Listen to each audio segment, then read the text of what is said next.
Good morning and welcome to a daily dose of good news on Friday, May the 14th. It's good to be with you. The good news this morning comes to us from the book of Exodus, the 24th chapter, verses 15 to 18. Then Moses went up on the mountain, and the cloud covered the mountain. The glory of the Lord settled on Mount Sinai, and the cloud covered it for 6 days. On the seventh day, he called to Moses out of the cloud. Now the appearance of the glory of the Lord was like a devouring fire on top of the mountain in the sight of the people of Israel. Moses entered the cloud and went up on the mountain. Moses was on the mountain 40 days and 40 nights. Here ends the reading. Well, this passage is filled with theological imagery, even for such a brief passage. We have a mountain reaching into the heavens for an encounter with God. Such a mountain, like that which young Julian Cooley recounted yesterday evening in our child enrichment program when we were talking about high places in relation to the ascension of Jesus that was celebrated by the church yesterday and which we'll remember again in our worship together on Sunday. Julian said it was awesome up there, even if he'd been scared to death that his dad was going to drive off the road as they climbed that 10,000-foot mountain. And now, not only a mountain, but there's a cloud enveloping the mountain. Fitting, I think, for a bewildering yet all-pervasive encounter with God. Like the clouds from which God would speak to Jesus at his baptism.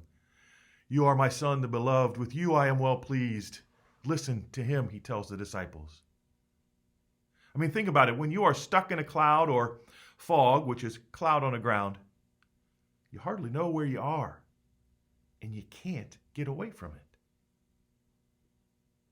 Then there was the 6 days waiting before the Lord calls Moses on the seventh day, leaving us with the notion that the Lord is again working creative wonders on behalf of God's people.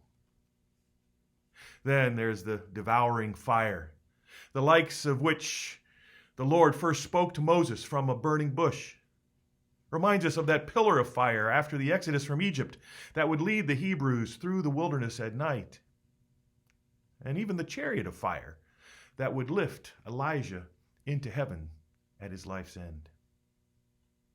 And finally, there are those 40 days and 40 nights that Moses spent on the mountaintop, awaiting for the Lord to give him the stone tablets of the Ten Commandments, engraved, Exodus tells us, with the finger of God. 40 days and 40 nights being an amount of time for a profound event to happen. Along with the Hebrews' 40 years wandering in the wilderness between fleeing Egypt and entering the Promised Land. And then we jump forward to Jesus, 40 days in the wilderness, being tested by the devil after his baptism. And then there's the 40 days between Jesus' resurrection on Easter and the ascension, which was celebrated yesterday, as I commented just a moment ago. So, a mountain, 6 and 7 days of creation, a cloud, fire, 40. There's a lot of theology going on in this brief passage. And if I were going to apply some of that theology to the news yesterday that masks and distancing for the pandemic are coming to an end for those with vaccinations and antibodies, I'd have to say and admit that that news was a near mountaintop experience for me, opening a new and creative perspective on the life to come, even amid the cloudiness of how that transition is going to go. Having lost our bearings to some degree over the course of the last 15 months, but how confident I am that God will burn through that fog with us, finally bringing an end to this profound experience that the world has been sharing, and praying that we're not letting our guard down too soon, at risk of extending the experience from 15 months to maybe 40 as well.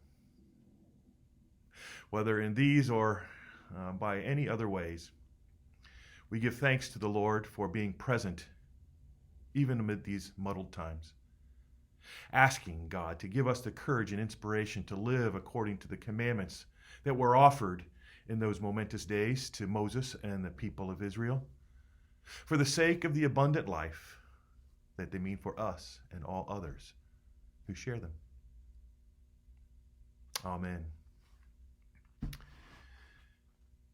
Quick note that with news from the CDC that masks and distancing are not necessary any longer for folks with vaccinations and antibodies, Council will be revisiting our protocols when they meet for their monthly meeting this Wednesday.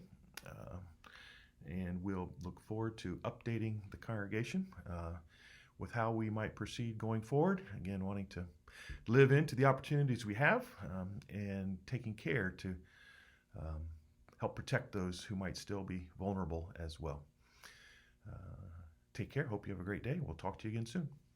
Bye-bye.